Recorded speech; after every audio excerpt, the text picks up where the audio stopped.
नमस्कार दोस्तों, स्वागत है आप सभी का आपके अपने YouTube चैनल भक्ति की शक्ति में। वीडियो शुरू करने से पहले वीडियो को लाइक करें, शेयर करें, चैनल को सब्सक्राइब करें और बेल आइकन ज़रूर दबाएं। सकट चौथ यानी गणेश जी का व्रत।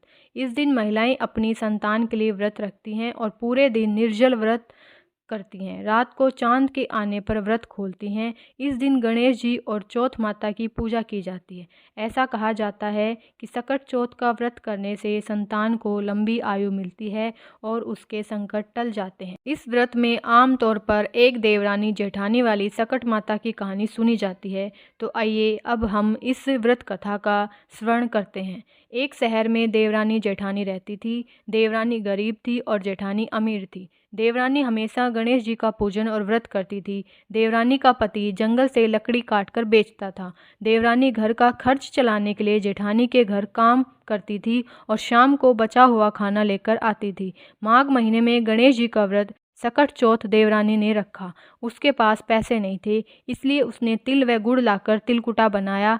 पूजा करके तिल चौथ की कथा सुनी और जेठानी के यहाँ काम करने चली गई। सोचा शाम को चंद्रमा को अर्घ देकर जेठानी के यहाँ से लाया हुआ खाना और तिलकुटा खाएगी। शाम को जब जेठानी के घर खाना बनाया तो उसके जेठानी का व्रत होने के कारण सभी ने खाना खाने से मना कर दिया।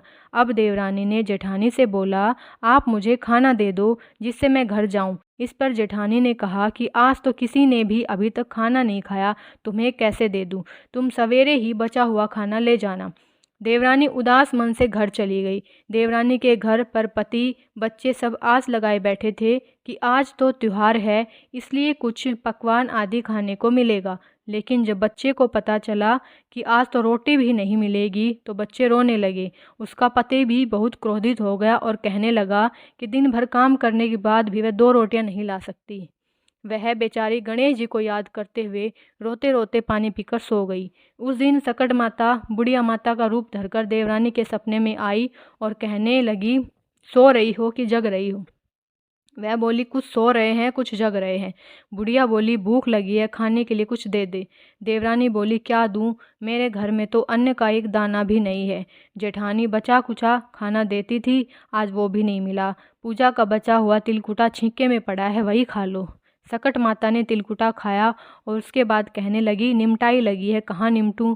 उसने कहा, यह खाली झोपड़ी है, आप कहीं भी जा सकती हो, जहाँ इच्छा हो वहाँ निमट लो। फिर सकट माता बोली, अब कहाँ पहुँचूं?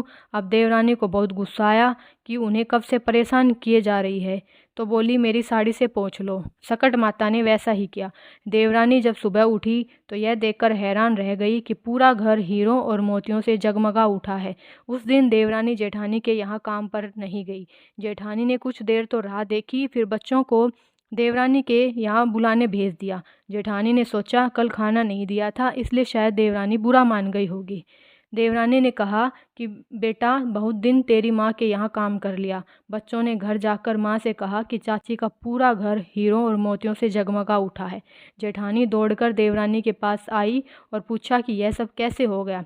देवरानी ने उसके साथ जो हुआ वह सब कह डाला। उसने भी वैसा ही करने की सोची। उसने भी सकट चौथ के दिन तिलकुटा बनाया। रात को सकट माता उसके भी सपने में आई और बोली, भूख लगी है, मैं क्या खाऊं? जेठानी ने कहा, आपके लिए छिक्के में रखा है, फल मेवे जो भी हैं खा लो। सकट माता बोली, अब निपटूं कहाँ? जेठानी बोली, मेरे इस महल में कहीं भी निपट लो। फिर उन्होंने बोला कि अब पहुँचूं कहाँ? जेठानी बोली, कहीं भी पहुँच लो। सुबह जब जेठानी उठी तो घर में बदबू गंदगी के अलावा कुछ नहीं था। हे सकट माता, जैसे आपने देवरानी पर कृपा की वैसी सब पर कर। धन्यवाद। आशा करती हूँ आपको वीडियो पसंद आई होगी, तो वीडियो को ज़्यादा से ज़्यादा लाइक करें, शेयर करें, चैनल को सब्सक्राइब